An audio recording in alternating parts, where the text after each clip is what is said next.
Fala pessoal, então dando continuidade à resenha do livro Fuja do Alzheimer Agora Mesmo, editora Viseu, autor Milton César Rodrigues Medeiros.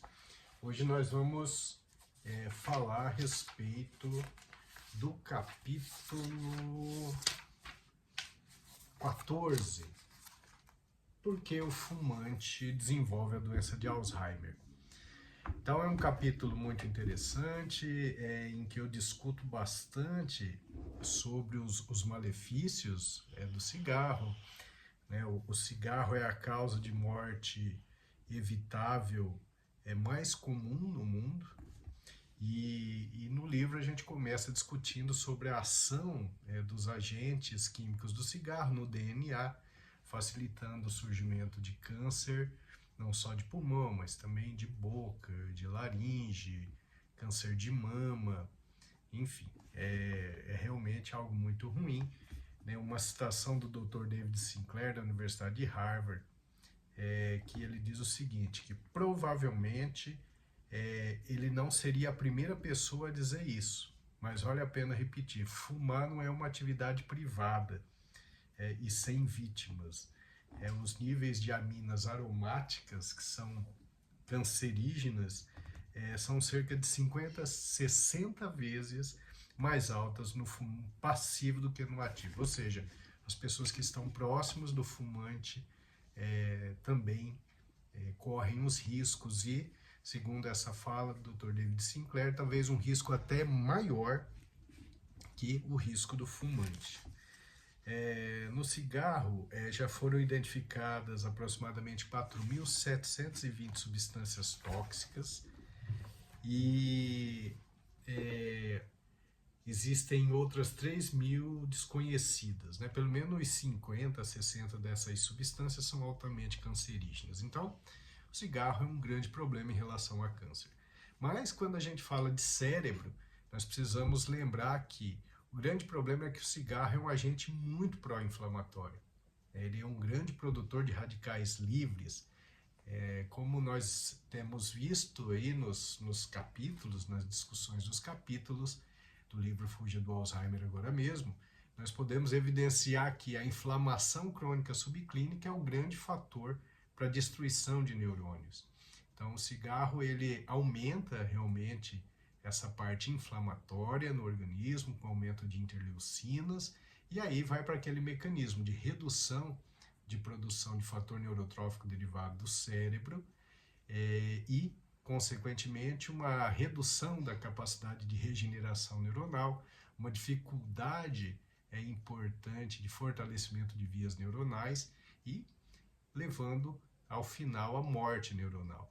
Essa ativação das células da micróglia com uma inflamação significativa, perda neuronal.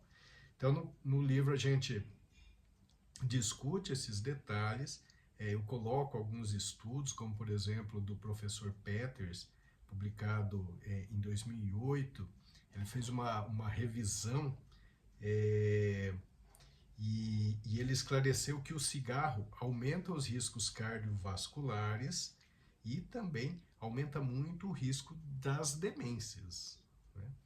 Então isso é bem óbvio, porque a gente sabe que o fumante ele vai destruindo a parede das artérias, ele vai dificultando a chegada de sangue com boa oxigenação, já que o cigarro vai destruindo a capacidade de troca pulmonar. Então, obviamente, de forma indireta também há uma destruição do tipo de nutrição que o cérebro recebe. O cigarro vai destruindo o cérebro de forma gradual e de múltiplas maneiras. Né? Bom, aí nesse livro também, nesse capítulo, eu falo de alguns dados do Ministério da Saúde, mostrando que o tabagismo é um baita de um problema de saúde pública.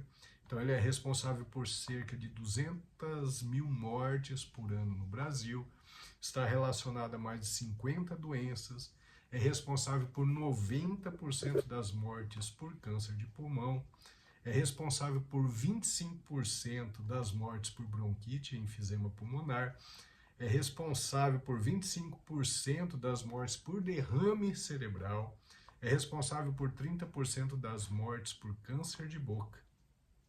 E sempre lembrando que o fumante passivo corre os mesmos riscos, ou talvez riscos até superiores. E nesse capítulo também eu mostro o Programa Nacional de Controle do Tabagismo do Ministério da Saúde.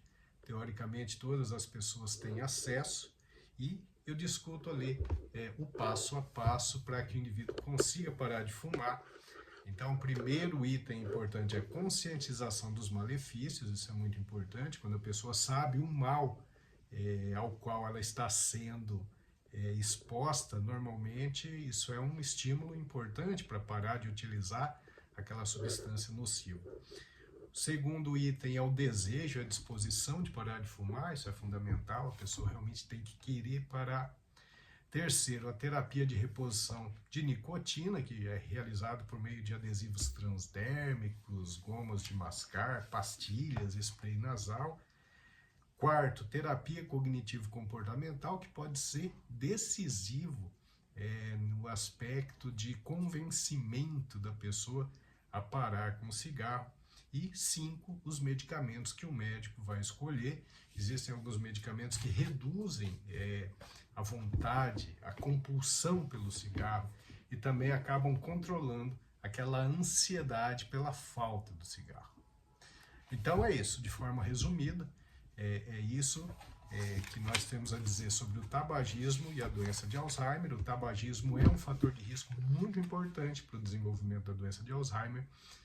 Inclusive, nos trabalhos da doutora Jill Livingston, da University College of London, ela coloca o tabagismo como sendo um fator de alto impacto para o desenvolvimento da doença de Alzheimer. Então, quem fuma realmente deve parar de fumar por muitos motivos, inclusive para reduzir as chances de doença de Alzheimer. Então é isso. Esse foi, então, o capítulo 14 do livro Fuja do Alzheimer Agora Mesmo. Adquiram esse livro, é um livro muito bom, é um livro que está fazendo muito sucesso e ajudando muitas pessoas, à venda em todo o Brasil. É possível comprá-lo nas livrarias, mas também online, pela Amazon, o site da Viseu, o site das lojas americanas. E aqui no meu consultório, na Clínica Neurológica Dr. Milton Medeiros, aqui na cidade de Arapongas, no Paraná, nós temos também para vender. Então, espero que vocês tenham gostado, aproveitado, e logo, logo a gente discute o próximo capítulo. Muito obrigado pela atenção.